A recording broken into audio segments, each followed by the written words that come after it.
kita dicurangin oleh wasit untuk berulang-ulang kali. Jadi memang betul kata pepatah, suaplah wasit berkali-kali sampai fans mengira bahwa mereka sedang mendukung juara sejati. Jerewetan ceking kita, nyerewetin apa aja. Teman-teman, kalian sedang menyaksikan Cerewetin Inter, video yang gue buat untuk ngebahas klub favorit gue, Inter. Hari Sabtu yang lalu, minggu yang lalu, anjir saking lamanya gue udah lupa, kita dicurangin oleh wasit untuk berulang-ulang kali.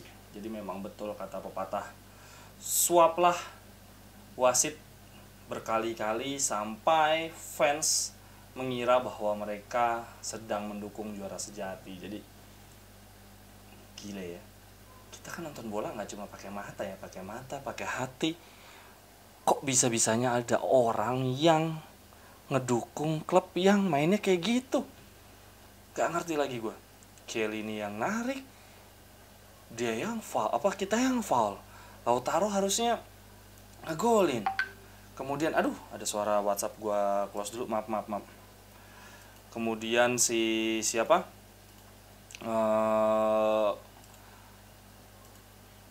Cuadrado yang nendang Perisic yang foul. Kita pernah ada di momen kena kartu merah juga waktu zamannya ada Rafinha. Kita jadi pakai 10 pemain.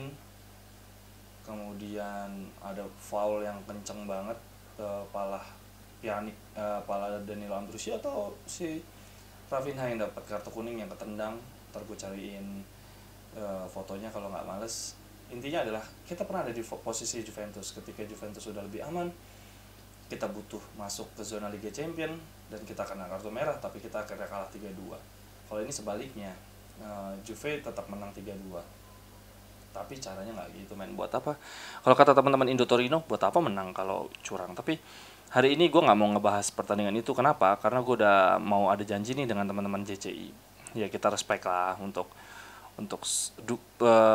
siapapun mau dukung tim mana, tetap kita hargai. Ya inilah dinamika dunia tifosi ya, kita pasti saling ejek, semua terasa wajar lah selama no sara and no body shaming. Hari ini yang mau gue bahas adalah, gue baru baca di akun Twitter Inter dari Prancis bahwa siapa namanya, Conte bilang hampir pasti dia mau keluar, dia nggak mau lanjut di Inter. Dan ada juga teman-teman yang di kolom komen bilang, bahas dong kondisi keuangan. Gue cari-cari tahu kan ya, sebetulnya apa yang dilakukan oleh Inter dilakukan juga oleh tim-tim lain. Udah banyak kok yang bilang, udah banyak kok berita yang nampilin bahwa seluruh atau sebagian besar tim di Serie A meminta fix VIGC itu untuk meng-approve penundaan gaji. Sementara Inter sudah membuat perjanjian dengan pemain-pemain untuk mangkas gaji 2 bulan. Yang mana pemain-pemain kecewa karena kok berita ini bisa sampai di media, seharusnya nggak perlu. Kemudian sekarang ini tergantung deal-dealan antara Suning dengan Conte ya. Conte jelas pasti nggak mau bertahan dengan posisi potong gaji, masih mending. Lukaku, Lautaro mungkin masih mau dengan penghapusan klausul bonus, tetapi Conte nggak akan mau kalau sampai pemain-pemain bintang cabut. Nah, masalahnya kondisi keuangan Inter itu nggak cuma bergantung dari kondisinya Suning. Suning itu sebetulnya sehat-sehat aja. Masalahnya Suning itu bergantung dari kebijakan pemerintah Cina. Kalau sampai pemerintah Cina bilang nggak boleh berhentiin invest di luar negeri, udah habis. Inter nggak akan bisa buat apa-apa lagi. Jadi ini tuh bukan soal Suning, tapi soal bagaimana kita sangat bergantung juga di pemerintah Cina. Kalau soal gara-gara pandemi, Juve, Roma juga udah bilang kok, ada beritanya untuk melakukan penangguhan gaji. Mereka minta pemain merelakan gaji. Bahkan Barca Madrid juga begitu. Jadi kalau soal pandemi semua tim merasakan butuh penundaan gaji, tetapi faktor terbesar Inter justru kita harap cemas dari keputusan dari pemerintah Cina. Ini pemerintah Cina dari yang gue baca, mereka kenapa Suning dibiarkan jor-joran karena jelas si Zhang itu punya kedekatan dengan pemerintah Cina, dengan presiden Cina. Tetapi presiden Cina juga kenapa membiarkan sepak bola untuk tetap ada investasi di sepak bola, karena ada cita-cita pingin jadi tuan rumah Piala Dunia gitu. Gue juga baca di Liverpool, di berita Liverpool bilang gini, the business depends on what happen if somebody wants to leave. If player want to go, if we sell stuff like this, and this is why we can never really plan early. Jadi bahkan tim sekelas Liverpool yang baru aja juara, sekarang juga nggak jelek-jelek banget, dan tim Premier League pula yang secara keuangan jauh lebih mapan dibandingin liga-liga lain, mengatakan bahwa this business depends of what happen if somebody wants to leave. Artinya kalau sampai mereka bisa beli kalau ada yang memutuskan untuk keluar. Jadi mereka harus jual dulu baru beli. Itu Liverpool, gimana nggak Inter? Terus gue juga baca bahwa Juve masih butuh capital gain kurang lebih dari 100 juta euro per 30 Juni mendatang. Sementara Inter pangkas biaya 15-20%, jadi memang Juve itu lebih parah lagi. Kemudian jadi kalau kita menggunakan prinsip bisnisnya Liverpool, berarti kita harus jual-jual pemain nih. Sekarang yang asik didiskusikan siapa pemain yang bakal dijual. Kalau dari gaji jelas pemain dengan gaji besar dan kontribusi minim harus dijual. Vidal, Raja, kemungkinan Alexis Sanchez bahkan mungkin bisa kemungkinan dijual juga. Tapi Alexis vital banget waktu kemarin lawan Juve. Kita butuh banget pemain kayak Alexis Sanchez. Tapi masalah Alexis Sanchez gajinya gede, udah tua juga dan sering cedera. Sebetulnya ini loh yang jadi dilema. Lebih bagus Alexis Sanchez apa Muriel, ini yang jadi pertanyaan kemudian. Belum lagi kita butuh wingback kiri banget. Kemarin Darmian sama Perisic dua-duanya yang bikin blunder. Terlepas kontroversial, tapi kita butuh wingback kiri yang paten, yang secara menyerang bagus atau bertahannya solid banget. Kita berarti kan kemungkinan besar jual Alex yang sudah pasti nggak main, sudah pasti nggak dilanjutin. Sekarang tinggal Perisic nih, dilepas atau enggak. Kemungkinan kita akan ambil Di Marco setidaknya untuk backup, tapi kita butuh satu wingback kiri lagi untuk jadi pemain utama, entah Gosens, entah Emerson, entah Alonso. Tapi yang jelas Perisic perlu dijual. Kemudian kita juga masih ada Dalbert dan ada Lazaro di sebelah kanan. Kemudian Dalbert sebelah kiri. Nah ini kalau sekedar untuk backup mungkin Dalbert masih bisa. Berarti kalau Dalbert backup, Di Marco nggak mungkin masuk. Dalbert berarti kemungkinan besar dijual lah. Di Marco lebih terpercaya, lebih proven di Serie A. Dalbert waktu di Fiorentina nggak sebagus Di Marco ketika di Verona. Kemudian Lazaro. Kalau Perisic saja bisa dipoles sama Conte, harusnya Lazaro juga bisa. Cuma di sisi kanan Darmian dan Hakimi udahlah, itu udah nggak tergantikan. Udah bagus itu untuk 2-3 tahun atau 2-4 tahun ke depan masih bisa. Berarti sisi kanan udah aman. Dalbert, Lazaro kemungkinan besar dijual. Kemudian untuk pemain tengah kita butuh pelapisnya Brozo dan Barella. Yang jelas ngisi posisinya Eriksen. Gue nggak tahu, Eriksen sih kayaknya dijual aja ya, walaupun dia bagus, cuma dia itu bukan posisi utamanya dia, jadi nggak begitu berkembang.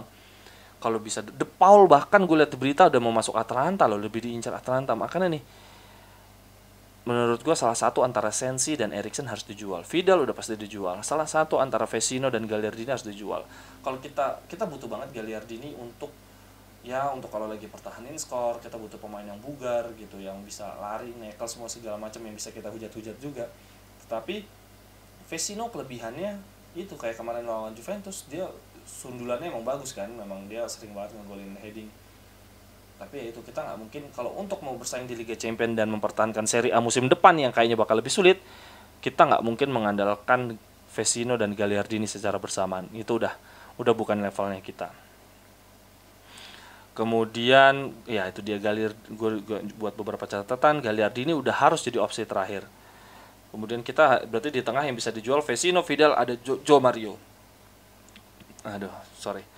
Syukur-syukur kalau De Paul nggak bisa.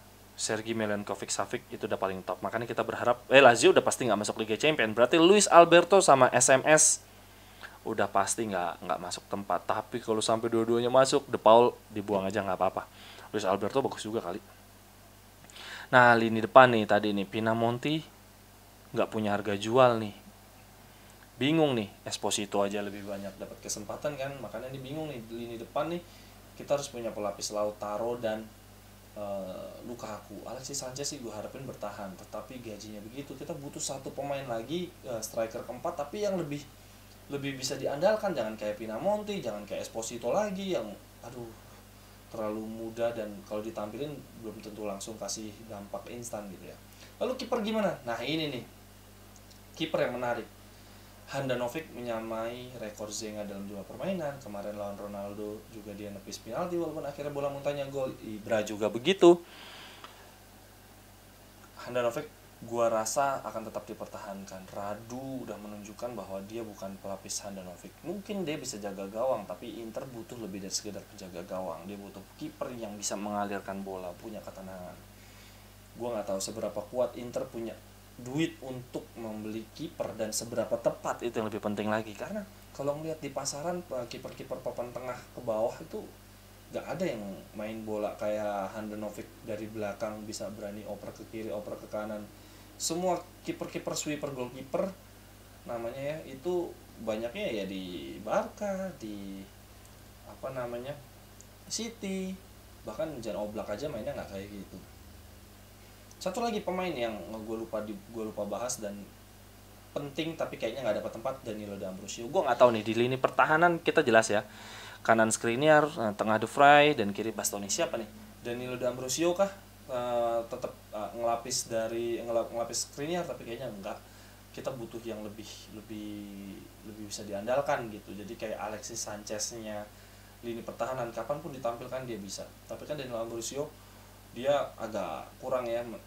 Dia bukan posisi aslinya, bukan center back. Di sebelah kiri Kolarov udah pasti dibuang. Ranocchia semoga dipertahankan. Tapi gue punya ide yang lebih menarik. Chiellini harusnya kita berani ambil free transfer. Walaupun nyebelin, Chiellini untuk backup Bastoni top Marco top. Gue rasa sih di sini dulu pembahasan gue tentang Inter.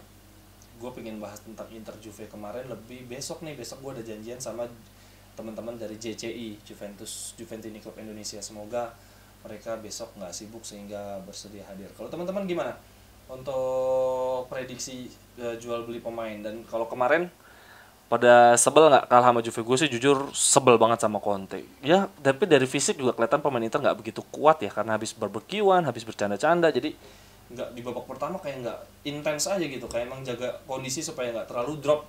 Karena mereka kan nggak serius latihan, tapi apapun itu harusnya Inter bisa bungkus. Walaupun Juve menang kontroversial, tapi kita juga secara permainan nggak segokil kayak biasanya. Bahkan ketika kita pakai pemain lapis kedua lawan Roma masih lebih bagus daripada hari ketika lawan Juve kemarin. Oke deh, sampai di sini dulu Cerewetin Serie A. Gue tunggu komentar teman-teman. Terima kasih banyak yang mau mendengarkan dan berdiskusi. Gue sangat senang sekali ngobrolin Inter, nggak ada habisnya. Sampai dijumpa di Cerewetin Inter berikutnya. Bye-bye. Thank you. Cerewetan ceking kita, nyerewetin apa aja.